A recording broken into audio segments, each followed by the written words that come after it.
Estados Unidos evalúa sancionar a los opositores que apoyen a Nicolás Maduro en Venezuela.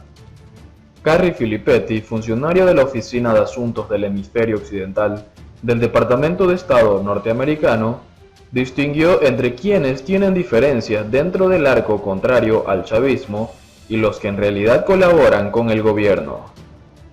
Estados Unidos evalúa sanciones contra los opositores que apoyen al régimen de Nicolás Maduro.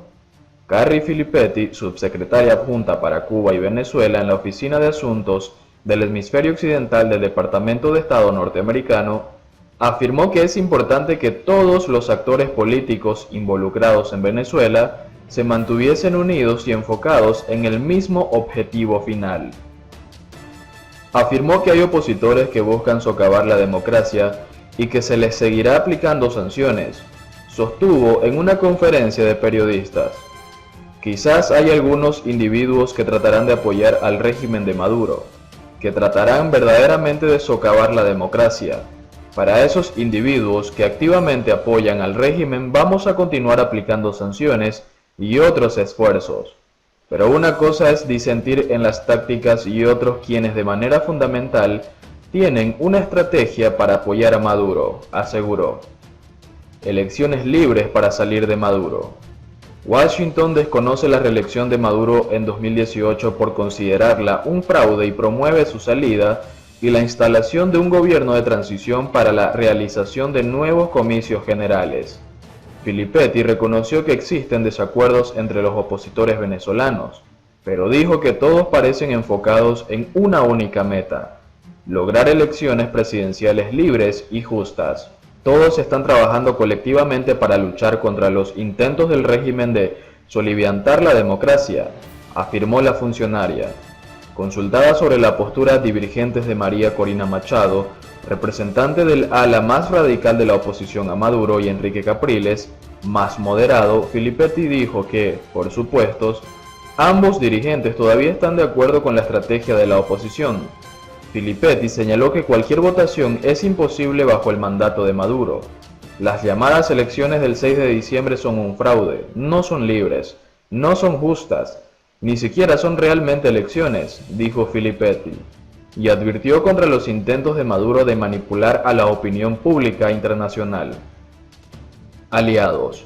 Por eso dijo, Estados Unidos seguirá trabajando con sus aliados, incluidas las 33 naciones que firmaron a mediados de agosto una declaración conjunta pidiendo elecciones libres en Venezuela, para impulsar una transición que permita celebrar nuevos comicios. Continuaremos amplificando las voces del pueblo venezolano bajo el liderazgo del presidente interino Juan Guaidó, que lucha por sus vidas, sus medios de subsistencia y su libertad, dijo. Por otro lado, Maduro recibe grupos terroristas en Venezuela, indica informe.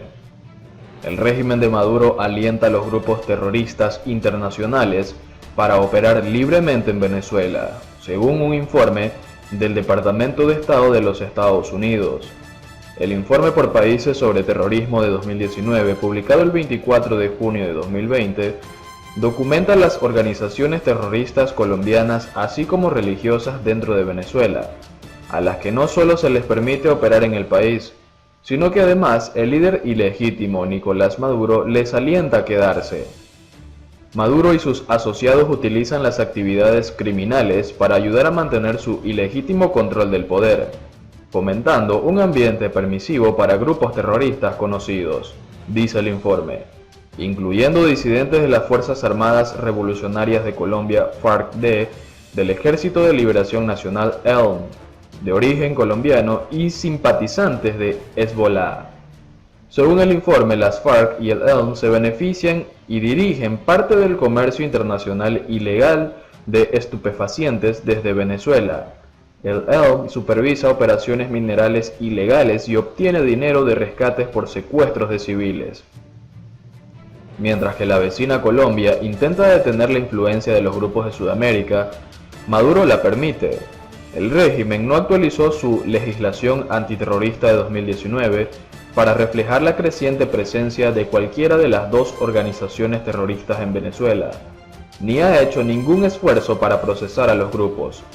Además, Nicolás Maduro ha recibido abiertamente a los antiguos líderes de las FARC que anunciaron un ingreso a las actividades terroristas, dice el informe.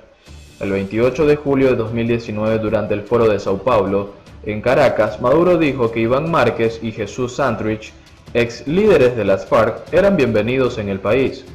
Un mes después, tanto Márquez como Santrich aparecieron en un video, reuniendo a las FARC para volver a las armas contra el gobierno colombiano, según el informe. La Asamblea Nacional denunció inmediatamente estas acciones y continúa criticando la política de brazos abiertos de Maduro con las FARC y el ELN.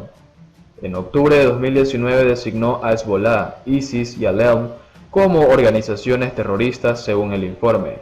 Según la Asamblea Nacional, Maduro le da al ELN el control de los estados fronterizos como Táchira, donde el grupo saquea pueblos y amenaza con la violencia.